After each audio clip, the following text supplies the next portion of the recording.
The famous American president John F. Kennedy once said, "Change is the law of life, and those who look only to the past or the present are certain to miss the future." Welcome. My name is Jürgen Moors. I'm a coach, a strategic advisor, and a consultant. And welcome to this 30-day live stream about intrapreneurship. And today we are day 27, and we are talking, you guessed it already, a little bit about change, but about one aspect of change, and that is what you will definitely meet as an intrapreneur, whether you start in the beginning of your journey or at the end of your journey, and that is the resistance to change of individuals, of groups, of whole organizations. But John F. Kennedy was right. If you only look to the past and the present, then you will definitely miss the future. If you look around you in the world, there have been so many companies in which people, in which groups and whole organizations resisted to change only to fall into demise or completely vanish. So don't let our organizations that we are working for as entrepreneurs make that same mistake. So let's look at how we can overcome the resistance to change and its importance. Now, I already discussed change a little bit earlier in this 30-day live stream about entrepreneurship. And the basics at that point in time that we discussed are similar now. I just want to add the additional factor when I said I have one project, but now reaching the end of my journey as an entrepreneur, I have this portfolio or I'm rolling out globally all of my innovations that I have. So you will meet different types of change or you will have to react in a different way to change. Now, remember what those sources of change were. A lot of times it is fear, fear of the unknown, fear of losing control or bad timing or the perceived threat that a certain set of established routines and status might vanish.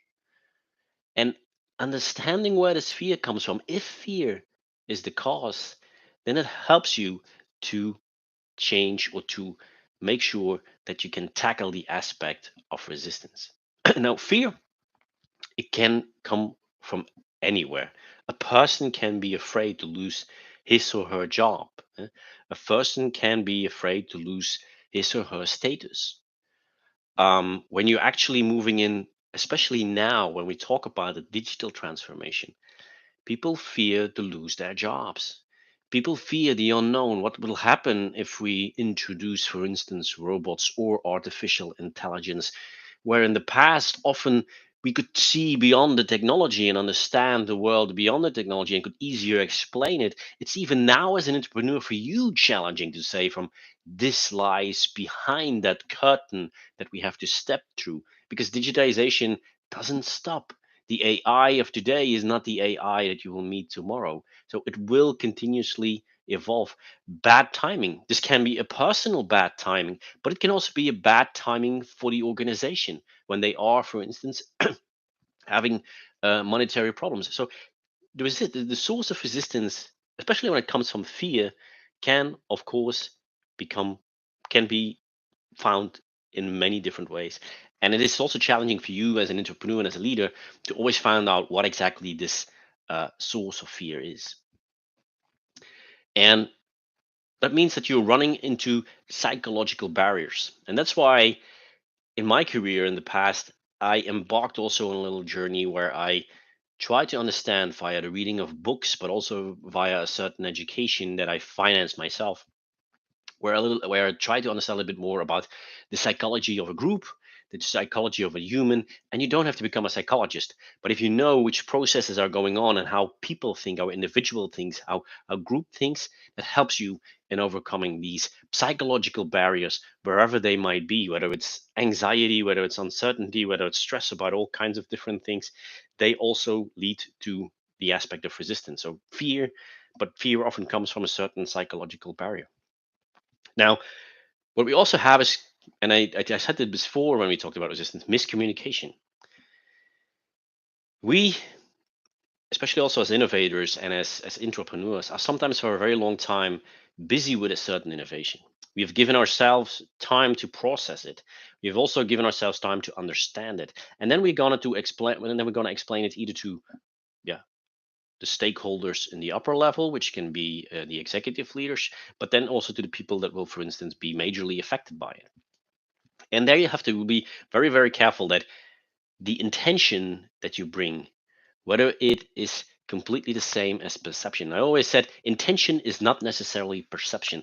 That's one quote once that I took with me all my life, because you can step in front of a group of people and have the intention to explain them the change that is coming to them.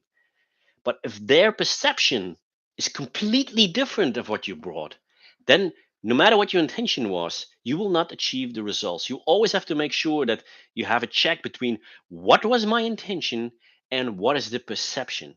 And that is something that we typically do not do or miss. And why is it good to ask? And that's why you need to ask questions in the end. And even when you brought a certain presentation about what will happen, especially when it's something bigger, you can ask the questions, but people need to have time to process it, to let it sink through. And it's good to return a couple of days later to again check on what was the perception, what is perceived, or what did people. Sometimes you give an explanation of 20 minutes and they only remember 1 minute. And because something triggered them on a personal level or somewhere, and that is a perception that you leave, and that is something that you will have to try to find out from, okay, what is now the perception that about. And sometimes, why is this so good? Because why is the perception sometimes wrong or off? Because you're so long in a certain topic, you start to also use the language that is in this topic. You may explain it too technical and it does not fit to your audience. We talked very heavily discussed this very much about when we talked about communication, how clarity of your message is one of the key aspects when you communicate. So that's why you have to always make sure that there are no misunderstandings. That is very, very clear what's going on. So try to bring this communication also into some kind of loop and build a certain amount of trust. Now, also be very aware, because I met this also in my own personal career as an entrepreneur. There are sometimes people who are so ingrained in this trust that no matter what you do as a person, they will never trust you. And the question that you have to ask yourself is, am I going to spend time on that individual or that minority, or I'm going to focus on all the rest? And I know it's not an easy, but at a certain point in time, you will see that you have to choose the majority over one or two persons, individuals, or a minority. And the last source of potential resistance to change can simply be the culture or the organization. Sometimes the organization is managed, steered, led in such a safe and resistant to change way that it's not necessarily the people that resist the change, but the whole organization. Because the mantra that people are always talking about, how any change might, for instance, be an issue or a problem for safety, or it might be a problem for the competitivity or stuff like that. So at a certain point in time, this is ingrained into the organization in its culture. And then you have to change that culture first before you can actually change people's hearts and people's thoughts and ideas. And I gave you the example about my own unit when I came there, when the amount of distrust was there between a lot of people, when it was so ingrained that somebody was, when they did something wrong, there was this fear of failure, because when they did something wrong, no matter how small, they would be publicly humiliated. And I needed to tackle that first, that fear, that psychological barrier first, before I could take them so far that they would experiment and then experience failure, and then of course respond as a leader correctly to that failure, and so build the culture slowly, bit by bit. So those are three major sources of potentially why a group, an individual, or an organization might be very resistant to a change to one of your innovations. That is the psychological barriers, this fear. It might be the communication, something is wrong with the communication, or it might be just a big part of the organization or the culture in itself.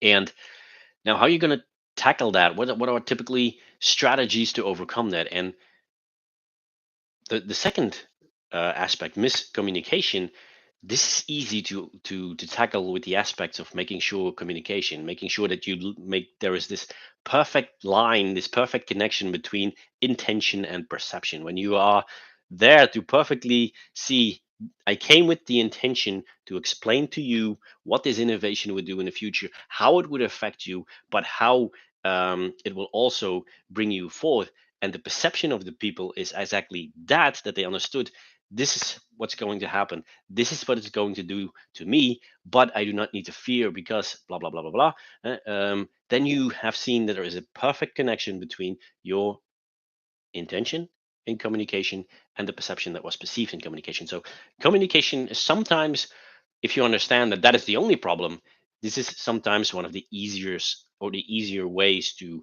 actually make sure that the resistance to change diminishes. Because if you see that there is a disruption and it's purely the communication, then invest more on communication and you will see that this is easier to correct.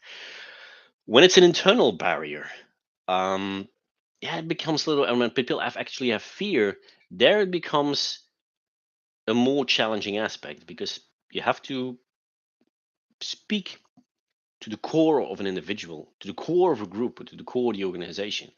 And that means that most of the time you need to invest a lot more time and energy in making sure that you can accompany that change and bring down that barrier and that resistance to change. And mostly it will not happen from one day to the next. it's a long it's a longer process, it's a slower process where you can see that at a certain point in time a certain aspect of the group or a certain part of the group will actually start to change, and slowly the rest of the group will actually follow. And like I said, this is a lot of time. How can you do this? Engage people. For instance, like I did when I gave you the example, I brought in people, my own employees, to work with the robots, to work with the tablets, to have them experiment with new technologies, to have them also there on site when we were actually testing them, to have them give them the opportunity to test, to see that they could understand from what can this thing do and what can it not do and what has to still be developed and what might be in there for me and the risk. And they would then help me spread the news towards the organization. So involving employees as much as you can in the change process, in the innovation, not work for years on an innovation and then drop the bomb on them. No, try to bring and involve them um, pretty early. That helps to create some kind of buy-in and also to reduce the resistance, and the resistance to because it simply lowers the barrier of fear because they understand what's going on, because every day you feed them a small aspect of it. When you bring them on the journey, like you become an entrepreneur on the journey, and I told this already before, a person can change his habits, small habits, a lot easier when they change a small aspect every single day. And that's why I turned to, for instance, for culture change, to culture hacking, because that was exactly that. Instead of those huge jumps that we try when every time the new year is there with a new year resolution, something we typically or most people do not keep. By February, most of them already gave up. So when you do smaller changes, when you bring them on board in the journey and they see the change develop, and they can absorb it every single day or every week, they get a certain aspect, you will see that the fear to resistance is actually going down. Now, training and support also. When you bring innovations, people need to change, and that means they need to adapt to the change. And some people are easier in change, others, yeah, they've been in that same role for many many years. And if I reflect on the time when I was bringing this huge amount of change, I had a group between 20 and almost 60 years old people, and the group of 20, they were more aware of what digitization meant. They were more aware of the change, and you could say that they could cope with the change a lot easier than those people, especially in the age 55 to 60. And that was the choice at the time of the leadership before me and the organization itself, who've always done the same task and always done the same job. For them, getting them out of that rigid mechanism was a lot harder. They needed to receive more training, more coaching, more support, because yeah, bringing this from a piece of paper to the tablet was already a hurdle, and then actually using a tablet. And if something goes wrong with the tablet the first time that they have it, because it doesn't have the connection, or the software blocks or stuff like, yeah, that's for them every time a hurdle they have to get over. So they need more training, support, and your patience as a leader to actually get there. And then establish feedback mechanism. When it actually goes, when you are working on your innovation, make sure that this communication that you had in the beginning, that you keep it up, and then you have certain feedback mechanisms to see from, okay, how is it rolling, how is it not. And like I said, in the time when I did my whole portfolio, and how did I change the culture in itself, when we tried and we brought things to the table, we would dive into a certain journey of a certain while. And like I said, when we saw that in the end, the innovation that we designed and that we brought to the table was not working as we expected, or did not bring the results because it was less efficient than we were before, um, I had no problem in skipping it and returning to the original situation. And because sometimes from the sideline, we think, yeah, this might be a very good idea. But when you actually start to experiment with it, we could give it up. So in our experimentation, this is not failing. You did it, you worked it out, and with your trial and error loops, you get to a point where you say, from now, is it ready? But if it doesn't bring what you're after for your group, for your team, for your innovation itself, then you can even abandon it, because the experimentation has led you to bring you to a project that was successful. You designed and built what you wanted, but it didn't bring the result that you wanted. So in the end, it failed. But this road did not fail. And then there is, of course, the role of the leader. How do you behave as an entrepreneur? That's really important, that at all points in that time you are supportive, you give guidance, you are patient, you keep on having the motivation, you stay positive at all times. Because in this journey that I had for 5 years, towards the 10 years, yeah, there were moments where you have these weeks where everything goes wrong in a week, where you think from, or for even in a month, where you think of every trial that we did went wrong and we failed. And sometimes certain failures were there already for the third or the fourth time. So you have to be very patient and also not lose faith at that point in time. And the experience, because you are in this journey already in the leadership, and you only do your masterpiece at the end, you know that sometimes you have failure after failure after failure, and you think it will never ever stop. The same thing I gave you the example once about in the integration of the thermoelectric materials into the catalyst. We had so many failures that I thought, from, will this ever work? And at a certain point in time, we hit it. Sometimes it's also a little bit of, yeah, what I already said before. You need to be persistent as an entrepreneur, and then you will make, most of the time, a certain thing work in the end. So this is really important, the role of your leaders. But leadership comes, of course, you are at the top, and especially when you have this big transition that you're going to do, this big innovation that you're going to bring, or the set of big innovations, the portfolio that you're going to bring. But you have this group of entrepreneurs that are working for you, and you have your operational role. And we already discussed between the balance of your operational role, or your normal regular role, and your entrepreneurial role. But in those both elements, depending on the size, you also have other groups that have leadership aspects. For instance, in my operational task at the time, I had people. I had somebody who was leading the process group. I was somebody who's leading the asset group. I was somebody who's leading the operational group, or the production group. This production group, there were 5 or 6 teams. They all had their leaders and their assistant leaders. So you have a rather big group of leadership. And the same thing in the entrepreneurial group, of project leaders mainly at the time. And you have to make sure that they also reflect and act the way you think. And this is sometimes a very big challenge, because also there, you have to bring them all on board. All the things that I just said before, just for the whole group, you also have to do with them, very specifically, and give them even more support and time, how they can change with you, because they will have to be the examples, and they also have to commit. They also have to be resilient, and sometimes they also have to be encouraged to take a leap of faith, because experiment and trial and error, especially when somebody from their team is in, sometimes they need a leap of faith. And I give you one example. At the time when we wanted to do, or wanted to introduce tablets, I gave this to the younger people in the 24-hour continuous system. At the time, the team leaders of those there were four, they were not really convinced about the topic, but they gave it anyhow to their youngsters. And what surprised me, but what I hoped they would do is, when it got wrong, I made sure that they had all the aspects and all the elements to be successful at their disposal. So when there was a problem, they could have and reach out to somebody in the day shift who would help them. If there was a software problem, they could help. If there was some issue with the tablets, they could help. So they could make sure that this would be a success in the end.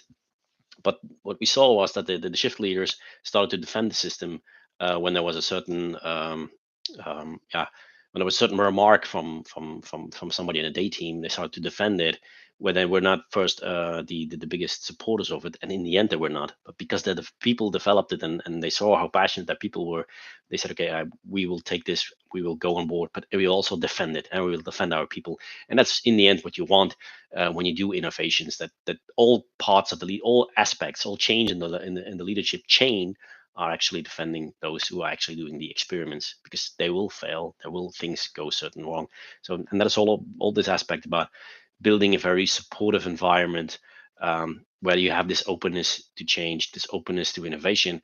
And I talked to you before about how can you measure whether you are on track, whether you're changing a culture. You can do surveys, and like I said, in a survey that was going on over this period when I was in the team, or leading a team, it was 6 years. I think we had 3 or 4 surveys at the time, and every time we made a huge jump when we talked about we are becoming more innovative, and we're working on innovation, but at the same time also the openness to change. You could also see jumps down there. So it reflected as a whole, and it reflected to a big extent because we were doing the culture hacking. We were confronting people with small changes every single day, every single week, and a regular time. We would bring this to a bigger change. Now, one element, because now I talked really heavily again from this one person that you are as an entrepreneur.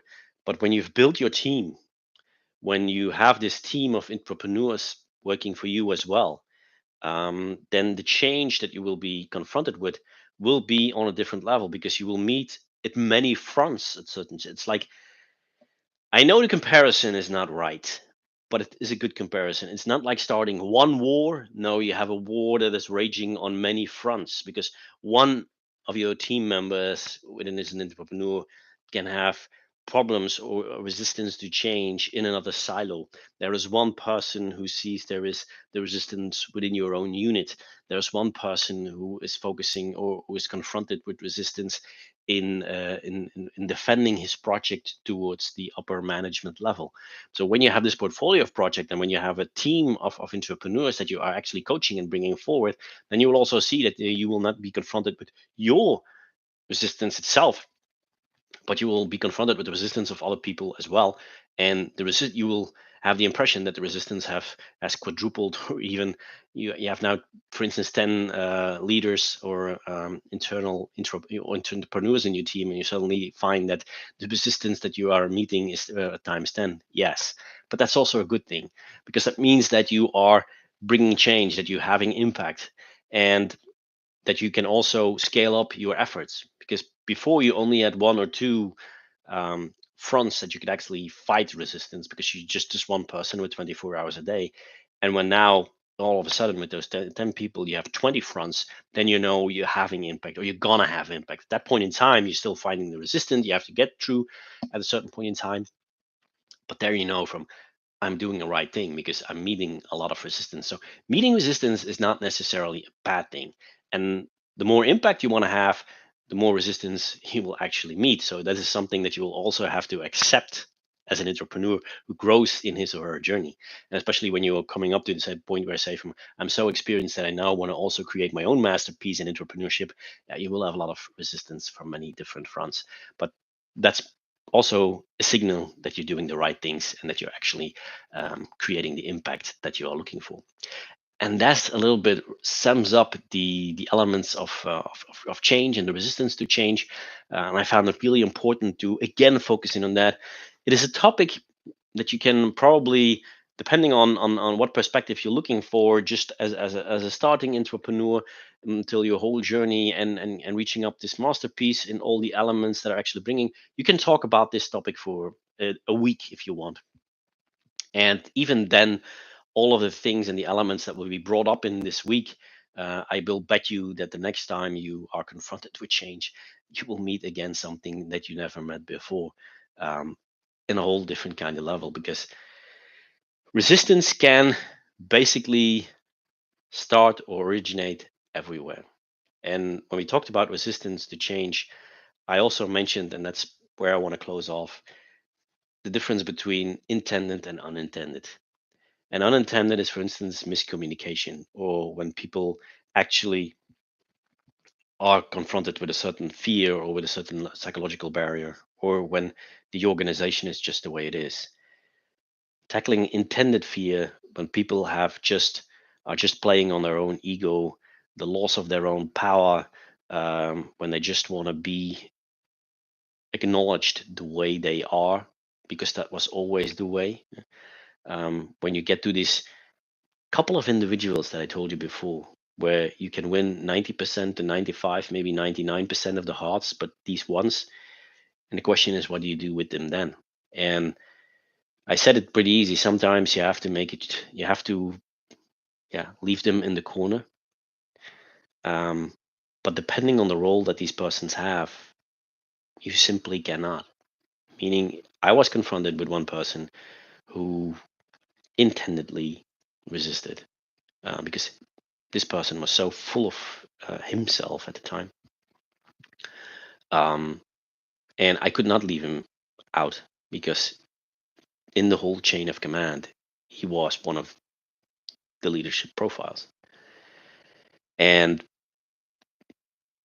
the really nasty thing about the aspect was that this person was a master manipulator. He would be very friendly and very cooperative in your face, but he would manipulate everybody who was working for him and working with him in many different ways. And taking out those roots of that, I call it evil because it's true evil, is not easy, and is one of maybe the biggest challenges that you might be confronted with as an entrepreneur. I hope you never have to, because it takes up a lot of your positive energy. I can tell you honestly, but it's not impossible, because somewhere down the line, if you make the wave of change, the passion of change, the drive of change of the organization big enough, somehow they will be crushed, and you will get hurt at a certain point in time by them as well, because they will kick and do everything they can to hurt you as an entrepreneur. But the wave will be so big that they will not be able to stop it anymore. And that is something that a lot of times those individuals, because they're so full of themselves, they're completely focused on themselves, do not realize, because they do not look beyond the horizon if a tsunami is coming. But when you building your change and your portfolio of projects and you roll them out and you build this tsunami, they will get crushed. But you can be damn sure that somewhere down the line you will also get some bruises out of that. And that, I want to wrap up for today. Um, think about your change trajectories of the past, smaller and bigger, and try to evaluate for yourself. Okay, when I look now at smaller and bigger ones, um, what was the difference? How did I behave? What were the pitfalls? What mistakes did I make? And also try to figure out, when I said you have different sources of resistance and different strategies that you can use to solve those resistance. Think about, which ones did I was I confronted with already, this psychological fear or miscommunication, or it was just part of your organization, and what strategies did they use. So this perfect connection between intention and perception, or did I do something else where I built faith over a longer period of time? So try to position yourself on how good you are in dealing with resistance, and how good, and that's the last, absolutely last thing, how good you can leave these battles at work. Don't take them home, because you can think about it forever, and it can make you very unhappy. But leave them where they should be. And with that, I would like to close off today's session about how can I fight how can I tackle the resistance to change as a mature intrapreneur? And tomorrow, we're going to look at a completely different topic because we're slowly getting to the end of this 30-day live stream. And tomorrow we're going to look at future trends of entrepreneurship. And this is a really exciting topic because we are at a crossroad, and that is caused by the digital transformation. The role of the entrepreneur will only rise, and I call them the heroes of the future, or the rise of the entrepreneur, of the digital entrepreneur. So it is very exciting moment to tune in tomorrow when we talk about preparing for the future trends of entrepreneurship. Thank you very much and see you tomorrow.